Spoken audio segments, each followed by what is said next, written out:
मेरे सामने खड़ी है Honda CB350 RS। देखने में तो ये बहुत अच्छी लग रही है, लेकिन क्या आप लोग को इसकी कमियों के बारे में और इसकी अच्छाइयों के बारे में जानना है तो आज की इस वीडियो में बने रहिए मेरे साथ।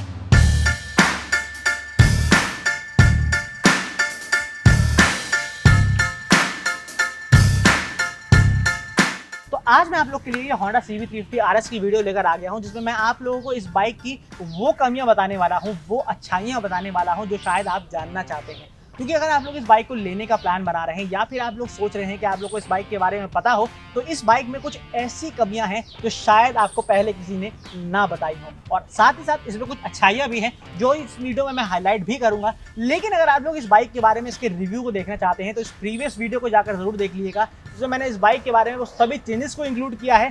साथ ही साथ मैंने इस बाइक को चला कर दिखाया है, अपना राइड एक्सपीरियंस शेयर किया है और अपना ओवरऑल एक्सपीरियंस शेयर किया है कि इस बाइक में आपको क्या चीज़ें नहीं मिलती हैं, इसके लिए आपको इतने पैसे खर्च करते हैं। तो आइए जानते हैं आज की इस बाइक के बारे में कि इस बाइक में आपको कौन सी अच्छाइयाँ मिलती हैं, कौन सी कमियाँ मिलती हैं, सारी डिटेल्स जानते हैं मेरे साथ। तो मेरा नाम है फराज और आज हम लोग देखने वाले हैं Honda CB350 RS के प्रोज एंड कॉन्स। तो कहते हैं कि बात की शुरुआत जो है वो अच्छी चीज़ों से करनी चाहिए, थोड़ी सी पॉजिटिव चीज़ों से करना चाहिए, और इसीलिए आज की इस वीडियो की शुरुआत भी मैं कुछ पॉजिटिव चीज़ों से करता हूँ इस बाइक के बारे में, जो वो भी जानना आपके लिए बहुत ज़रूरी है। और वो चीज़ है, पहली चीज़ जो है वो है इसका इंजन रिफाइनमेंट। अब Honda अपने इंजन के लिए जाना चाहता है, जापानीज जो टेक्नोलॉजी है वो बहुत अच्छी होती है, बहुत डिटेल्ड होती है, और ये चीज़ इस बाइक को चलाने के बाद फील होती है। जितनों ने भी इस बाइक को चलाया, मेरे अलावा जो मेरे फ्रेंड्स ने इस बाइक को चलाया, उनको यही कहना था कि ये बाइक बहुत ज़्यादा रिफाइंड है।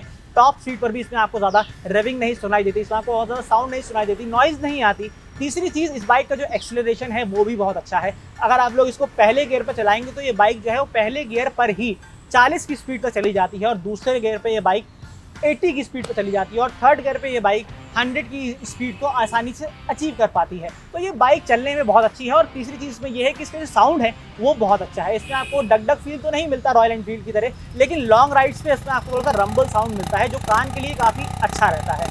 दूसरी अगर पॉइंट की मैं बात करता हूं तो वो है इसके अट्रैक्टिव लुक्स। इस बाइक के जो लुक्स हैं वो बहुत ज़्यादा अट्रैक्टिव है। मेरे सामने इस टाइम पीछे जो लोग खड़े हुए हैं वो इस बाइक को ही देख रहे हैं, पता नहीं क्यों वो मुझे देख रहे हैं या इस बाइक को देख रहे हैं, लेकिन मैंने पर्सनली जब मैंने इस बाइक को ट्रैफिक में भी चलाया, घर के आसपास भी चलाया, हाईवे पर भी चलाया, तो लोगों का ये ध्यान बहुत ज़्यादा बाइक खींचती है। और इसका सीधा क्रेडिट जाता है इस बाइक की पेंट स्कीम पर, क्योंकि ये बाइक जो है वो 2 कलर्स में आती है। इसमें आपको जो पहला कलर मिलता है वो रेड कलर है, जो मोनोटोन वाले ऑप्शन में आता है, जो इससे थोड़ी सी सस्ती है।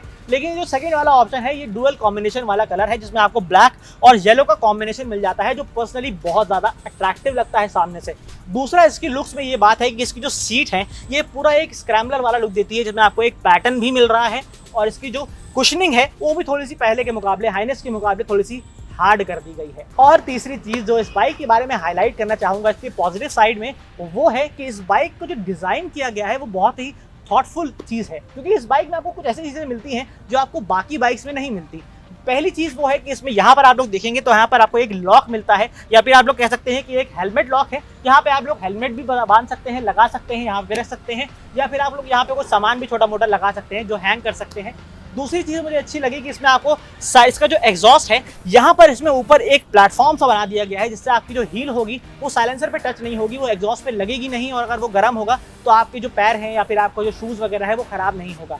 और एक और चीज़ मुझे ये अच्छी लगी कि इस बाइक में यहाँ पर जो साडी गार्ड मिलता है वो मुझे पर्सनली पसंद नहीं है, लेकिन वो स्टैंडर्ड है तो लगाना ही पड़ा। इस बाइक में भी कंपनी ने इसमें साडी गार्ड लगा दिया है, लेकिन इसको थोड़ा सा इसकी खूबसूरती को और थोड़ा सा बढ़ाने के लिए यहाँ पर प्लास्टिक पैनल लगा दिया गया है, जिससे यहाँ पे ये भी समझ में आ रहा है कि ये काफ़ी सोच समझ के डिज़ाइन किया गया है। तो जो फोर्थ चीज़ है इस बाइक के बारे में जो आपको मैं बताना चाहता हूँ वो है इसके हैंडल बार्स। अब इसके हैंडल बार्स को थोड़ा सा चेंज कर दिया गया है, इसकी जो पोजीशन है वो थोड़ी सी ऊपर आ गई है, थोड़ी सी चेंज कर दी गई है, क्योंकि यहाँ पे जो फुटरेस्ट है उसको भी थोड़ा सा पीछे शिफ्ट कर दिया गया है, क्योंकि आपको थोड़ा सा आगे ऐसे लीन होकर बैठना पड़ता है। मैं आपको बैठ के भी दिखा देता हूँ कि यहाँ पे जब आप लोग इस तरीके से बैठेंगे तो यहाँ पे पैर जो होते हैं वो पीछे की तरफ चले जाते हैं, और यहाँ पे आपका जो हैंडल बार है वो थोड़ा सा वाइड भी कर दिया गया है, क्योंकि हाइनेस में आपको इतना वाइड हैंडल बार नहीं मिलता है, लेकिन उससे मेरे हिसाब से बहुत ज़्यादा फर्क नहीं आता है।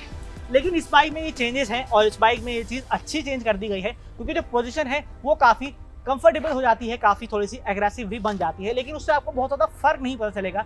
बस फर्क पता चलेगा तो उसकी सीट का पता चलेगा, जो थोड़ी सी हार्ड कर दी गई है पहले के मुकाबले, थोड़ी कुशनिंग जो है वो एक हार्ड साइड पे आ गई है। और पांचवी बड़ी चीज जो मैं इस पॉजिटिव साइड पे हाईलाइट करना चाहूंगा वो है इसकी एक्स्ट्रा प्रोटेक्शन, क्योंकि इस बाइक में आपको कुछ एक्स्ट्रा प्रोटेक्शन मिलती है। जैसे यहाँ पर आप लोग देख रहे होंगे कि यहाँ पे फोक गेटर्स दिए गए हैं, जिसको कुछ लोग काले वाले शॉकर्स भी कहते हैं। तो यहाँ पे जो काले वाले शॉकर है या फिर ये जो फोक गेटर्स हैं, इसका काम ये होता है कि आपको एक्स्ट्रा प्रोटेक्शन देता है कि जब आप लोग इस बाइक को किसी मड वगैरह एरिया में चलाते हैं, पानी वगैरह होता है, बारिश की वजह से इसमें ज़्यादा डर्ट नहीं आती, जब आपको ज़्यादा साफ नहीं करना पड़ता, थोड़ी सी मेंटेनेंस बचती है।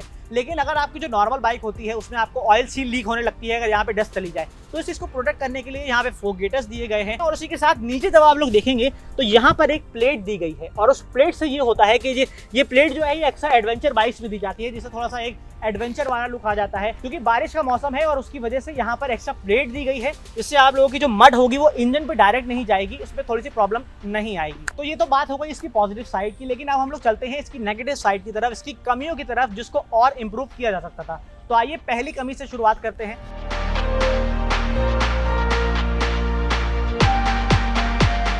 तो पहली कमी जो मुझे इस बाइक में लगी और वो ये थी कि ये बाइक पिलियन के लिए नहीं बनी, यानी पीछे बैठने वाले के लिए ये बाइक नहीं बनी है। और उसकी सीधी वजह है पीछे इतनी छोटी सीट मिलती है और ना ही कोई स्पेस मिलता है अच्छे से बैठने के लिए। मैंने पीछे बैठकर भी देखा, लेकिन मुझे इतना अच्छा फील नहीं हुआ जिस तरीके से मुझे आगे बैठने में पता चल रहा था जब मैं इस बाइक को राइड कर रहा था। और सबसे बड़ी बात यह है कि छोटी सीट तो है, लेकिन इसके साथ में जो आपको ग्रैब रेल देनी चाहिए थी, क्योंकि इसको स्क्रैम्बलर वाला लुक देना था, इसलिए ग्रैब रेल नहीं दी गई है। और उसकी वजह से मैं कह रहा हूँ कि ये बाइक जो है एक पिलियन फ्रेंडली बाइक नहीं है, क्योंकि इसमें आपको कोई बड़ा ग्रैब रेल नहीं दिया गया है। अब अपनी बात को डिफेंड करने के लिए होंडा के लवर्स या फिर होंडा वाले ये कहेंगे कि इसके अंदर उन्होंने नीचे सीट के नीचे एक ग्रैब रेल दिया गया है, जिसको आप लोग पकड़ सकते हैं। अब बैठने के बाद मैंने ये चीज भी आजमा कर देखी और मुझे ये पता चला कि ये सिर्फ अपनी बात को दिखाने के लिए है कि यहाँ पर ग्रैब रेल ऐड कर दी गई है, लेकिन मुझे ऐसा प्रैक्टिकली में फील नहीं हुआ। क्योंकि अक्सर हम लोग जब गाड़ी में पकड़ते हैं, जब पीछे बैठते हैं, तो पीछे की तरफ जो ग्रैब रेल होते हैं या फिर जो साइड में ग्रैब रेल होते हैं, जो ऊपर लगे हुए होते हैं,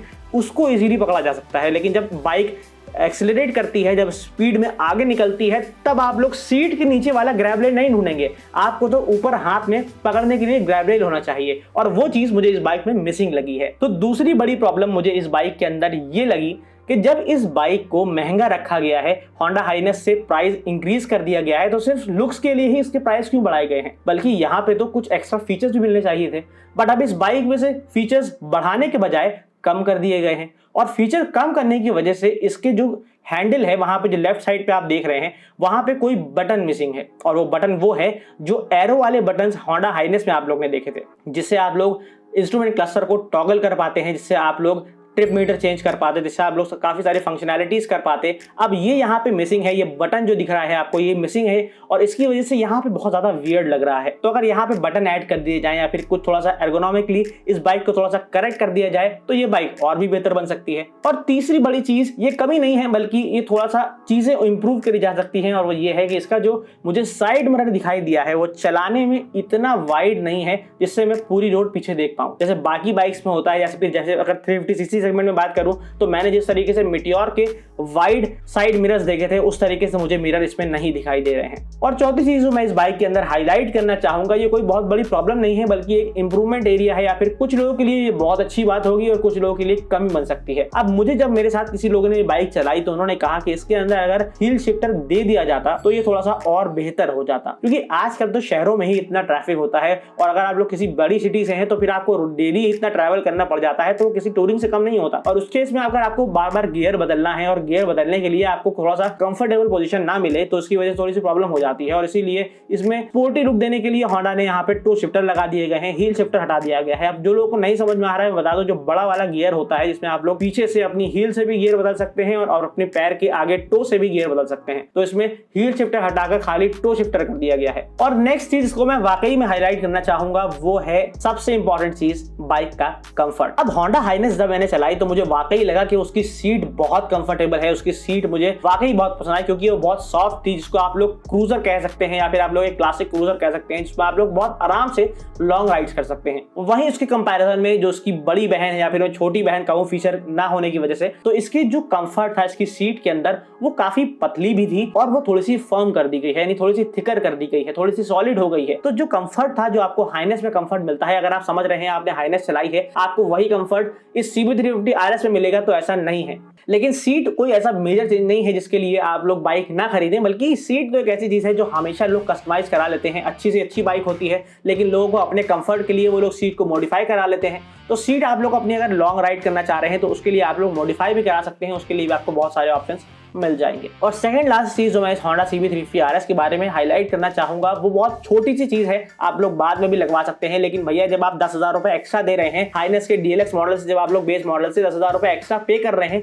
तो उसके लिए आपको फीचर्स तो कम मिलते हैं, चलो आप समझ में आता है कि भाई लुक अच्छे मिल रहे हैं, लेकिन छोटी सी चीज इसमें हॉर्न क्यों हटा लिया गया है। इसके अंदर सिर्फ आपको एक ही हॉर्न मिलता है जो इतना पावरफुल नहीं है जितना आपको हाइनेस के कंपैरिजन में मिलता है। तो अगर आप लोग इस बाइक को लेते हैं तो आप लोग समझ लीजिए कि आपको इसमें एक्स्ट्रा हॉर्न लगवाना पड़ेगा क्योंकि इसका हॉर्न इतना अच्छा नहीं है। और last but not the least और मोस्ट इंपॉर्टेंट चीज वो ये है कि होंडा के अंदर बिग विंग के अंदर ये आपको बाइक मिलती है और बिग विंग आपको अभी इतना देखने को नहीं मिलता है हर सिटी में। अगर आप कोई छोटे शहर से हैं तो आपको वहां पे बिल्कुल भी नहीं दिखेगा। तो ये होंडा बिग विंग का नेटवर्क अगर और बड़ा हो जाए यानी और तेजी से बढ़ने लग जाए तो फिर ये बाइक थोड़ी सी और इजिली एक्सेसिबल हो जाएगी, आप लोग आसानी से इसको खरीद पाएंगे। लेकिन मेरा फाइनल ओपिनियन क्या है कि आपको ये बाइक लेनी चाहिए या नहीं लेनी चाहिए, प्रीवियस वीडियो में भी मैं आपको बता चुका हूं कि मेरा क्या ओपिनियन है। मैं यही कहूंगा, सिंपल चीज सेम चीज दोबारा रिपीट करूंगा कि अगर आपके बाइक बजट में आ रही है और आपको एक अच्छे लुक वाली बाइक चाहिए जिसमें आपको बहुत ही अच्छी राइडिंग पोजीशन मिल जाए, जिसमें आपको बहुत ही अच्छा इंजन परफॉर्मेंस मिल जाए, तो फिर आपके ये बाइक बहुत अच्छी रहेगी। क्योंकि बाइक अगर आपको पसंद आ गई है तो फिर उसको कोई बदल नहीं सकता है। लेकिन जहां तक बात आती है प्रैक्टिकलिटी की कि भैया बजट कैसा है, वैल्यू फॉर मनी है या नहीं, तो मेरे हिसाब से बाइक थोड़ी सी ज्यादा प्राइस्ड है। क्योंकि अगर 2 लाख के ऊपर अगर आप एक मशीन खरीद रहे हैं जिसके अंदर आपको ब्लूटूथ भी ना मिले, ऐसे आजकल तो होता ही नहीं है। क्योंकि अगर आप लोग 80,000 रुपए वाली बाइक खरीदते हैं या फिर 1 लाख रुपए वाली बाइक जो आप लोग खरीदते हैं या फिर आप लोग स्कूटर खरीदते हैं उसके अंदर भी ब्लूटूथ कनेक्टिविटी आ रही है जो कि काफी इंपॉर्टेंट हो चुकी है आजकल। और अगर आप लोग 2 लाख या 2,30,000 रुपए की एक बाइक खरीद रहे हैं तो भैया ये तो एक सोचने वाली बात है। क्योंकि ब्लूटूथ का आप लोग बाइक बाहर से नहीं लगवा सकते हैं जिस तरीके से आप लोग कार में लगवा लेते हैं। क्योंकि 2 लाख रुपए आज की डेट में इंडिया में जब कोई बाइक खरीदता है 2 लाख से ऊपर तो कई बार सोचता है, और फिर जहां पर उसे कम प्राइस में ज्यादा फीचर्स मिल जाएंगे जैसे मीटियोर हो गई, हाइनेस हो गई, तो फिर आप कम पैसे पे करके ऐसी बाइक क्यों खरीदेंगे जिसमें आपको कम फीचर्स मिलेंगे। और इसीलिए ये चीज बिल्कुल ध्यान रखनी चाहिए। हो सकता है कि होंडा बिग विंग इस पे काम कर रहे हो, वो जल्द ही एक इंप्रूव्ड इसका वर्जन निकाले। बाकी मैं इतना ही कहना चाहूंगा अपने हिसाब से। बाकी आप लोग मुझे कमेंट सेक्शन में जरूर बताइएगा कि आप लोग को बाइक कैसी लगी है। मेरा यही कहना है, लुक्स और परफॉर्मेंस के लिए ये बाइक बेस्ट है, लेकिन जहां बजट की बात आती है तो फिर आप लोग और थोड़ा सा देख सकते हैं और रिसर्च कर सकते हैं। लेकिन अगर आप लोग चला के देखेंगे तो आपको ज्यादा बेटर नॉलेज मिल जाएगी, ज्यादा बेटर आप लोग को एक आइडिया मिल जाएगा। बाकी आज की वीडियो में इतना ही था जिसमें मैंने आपको इस वीडियो के बारे में, इसके प्रोज एंड कॉन्स के बारे में बताना था। लेकिन आप लोग सोच रहे होंगे कि इतनी देर से मैं आपको दिखाई क्यों नहीं दे रहा हूं, तो उसकी वजह यह है, तो उस जगह पे जब हम लोग शूट कर रहे थे तो वहां पे कुछ देर में बारिश होने वाली थी, लेकिन एकदम से इतनी तेज बारिश हो गई कि जो हमारा लास्ट का शूट था वो मैं कर नहीं पाया। और इसीलिए ये जो लास्ट की वीडियो है इसको रैप अप करने के लिए मैंने बाद में इसको स्टूडियो में शूट करना पड़ा, तो और इसीलिए मैं इसको यहीं पे एंड करता हूं। आप लोग समझ सकते हैं, आप लोग सपोर्ट करेंगे। अगर आपको ये वीडियो पसंद आई हो तो इस वीडियो को लाइक कर दीजिएगा और इसी तरह की इंफॉर्मेटिव सच्ची वीडियो देखने के लिए आप लोग चैनल को सब्सक्राइब कर दीजिए। क्योंकि यहाँ पे आपको ऑटोमोटिव वीडियो तो मिलती है और साथ में नॉलेज भी मिलती है और रियल एक्सपीरियंस मिलता है जो आपको जानना है। खाली डिजाइन की बातें करके या एलईडी की बात करके मैं बात नहीं करता हूँ, सिर्फ आपको एक रियलिटी बताता हूँ कि बाइक के अंदर क्या है या कार के अंदर क्या दिखाई दे रहा है। अगर आपको पसंद आई है तो लाइक करके जाइएगा, चैनल को नए हैं चैनल को सब्सक्राइब कर दीजिएगा। मिलता हूँ नेक्स्ट वीडियो में किसी और इन्फॉर्मेटिव ऑटो कंटेंट के साथ। चैनल पर नए हैं तो एक बार मेरे कहने पे बाकी वीडियोस को भी चेकआउट कर लीजिएगा, चैनल आपको जरूर पसंद आएगा। मिलता हूं मैं आपसे नेक्स्ट वीडियो में किसी और इन्फॉर्मेटिव ऑटो कंटेंट के साथ। तब तक के लिए ड्राइव सेफ, राइड हार्ड।